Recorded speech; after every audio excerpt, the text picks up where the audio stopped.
Have you ever felt alone, even when you were surrounded by people? Have you ever tried to talk, but no one really listened? This story is not just about two people. It's about what happens when a human being feels completely invisible. On a quiet Sunday afternoon in Central Park, New York, a man named Peter was sitting on a bench enjoying his day. He was reading a book peacefully. Peter had a stable life, a job, a family, a routine. Everything looked normal. But suddenly, his peaceful moment was interrupted. A stranger approached him. His name was Jerry. Without any introduction, Jerry said, "I've been to the zoo." Peter looked up, confused. He didn't understand why a random man would start a conversation like that. At first, Peter tried to ignore him, but Jerry didn't go away. He kept talking. Jerry started asking personal questions.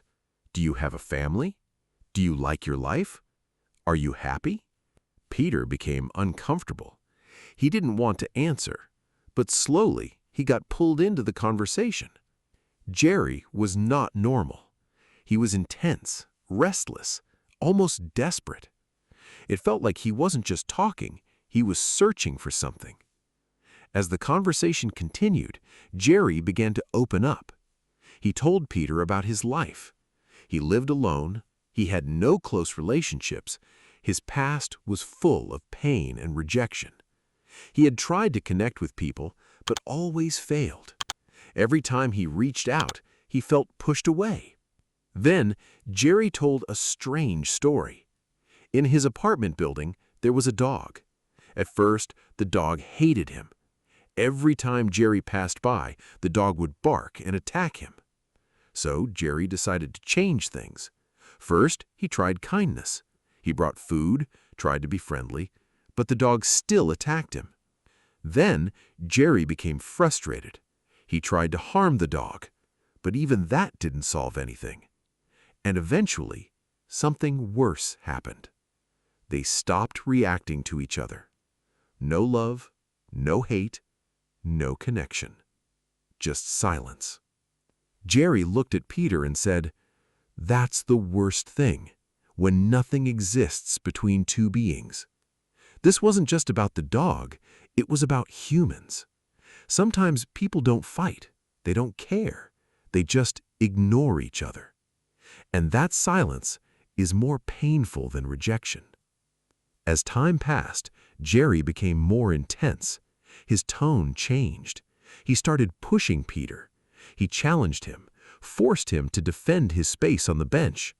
What started as a simple conversation turned into a confrontation. Peter became scared, but Jerry didn't stop. It felt like he was forcing something to happen. Suddenly, Jerry took out a knife. Peter froze, but instead of attacking, Jerry threw it toward Peter. Out of fear, Peter picked it up. He didn't know what to do. And then, Jerry ran toward him. Peter tried to protect himself, but in that moment, Jerry stabbed himself. Everything went silent. Peter stood there, shocked. Jerry was dying, but on his face there was no anger, only a strange sense of peace. He looked at Peter and said, "Now you finally reacted. Now we had a real connection." This story is not about violence. It's about what happens when a human being is ignored for too long. Jerry didn't want to die. He wanted to be seen. He wanted to be heard. He wanted to feel something real. But when nothing worked, he created a moment that could not be ignored. Look around.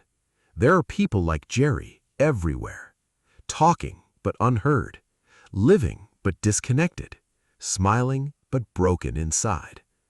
And we ignore them every day. Remember this: loneliness is not about being alone. It's about not being understood. A small conversation can change someone's life. And sometimes silence hurts more than rejection. So next time someone tries to talk, don't ignore them. because you never know. That small moment might mean everything to them.